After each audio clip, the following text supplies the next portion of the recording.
ये कहानी ऐसी ही एक सच्ची जगह की है जहाँ पर एक माँ ने एक जिन्न को जन्म दिया था। ये कहानी बिलासपुर की है, जहाँ पर राजेश नाम का व्यक्ति रहता था। आज उसके घर उसके छोटे बेटे का जन्म होने वाला था, जिसकी खुशी में गांव की मीना जा रही थी। अरे आओ आओ मीना, कैसी हो? बढ़िया भैया। क्या नाम रखा है इसका? आकाश।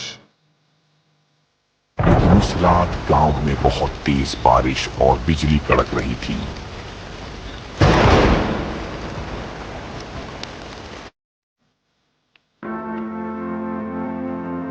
आकाश अब बड़ा हो चुका था, लेकिन वह गांव के बाकी सभी बच्चों से अलग दिखता था।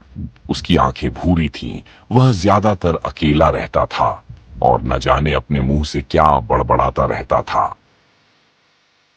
माँ, आज मैं कहीं जा रहा हूँ।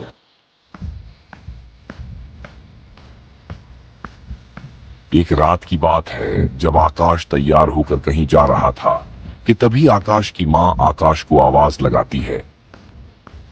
आकाश, आकाश, आकाश। वो किसी की भी नहीं सुनता और चलता रहता है। थोड़ी ही दूर पर एक सुनसान जंगल दिखाई देता है और आकाश उसी जंगल की ओर चलता रहता है कि तभी उसकी माँ बोलती है, बेटा कहाँ जा रहा है? आगे सुनसान जंगल है और रात भी बहुत हो रही है। चल घर चल। तभी उसकी जेब से कुछ गिरता है। आरती देखती है और उसको उठा लेती है और दूर पीछा करती और देखती है कि कुछ दूर अंधेरे में कहीं आग जल रही है। आकाश उसी आग की रोशनी के पास किसी से बात कर रहा होता है। आरती घर की ओर वापस चल देती है और घर पर आकर देखती है कि वो सिक्का सोने का होता है। हे भगवान, ये तो सोने का सिक्का है।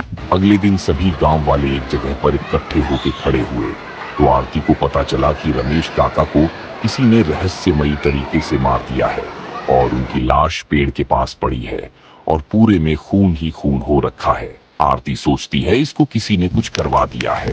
आरती आकाश को गांव के एक मशहूर बाबा के पास लेकर जाती है और उनको आकाश की सारी बात बताती है। आकाश को वो बाबा तेरे बेटे को कुछ नहीं हुआ है, जा ले जा इसको।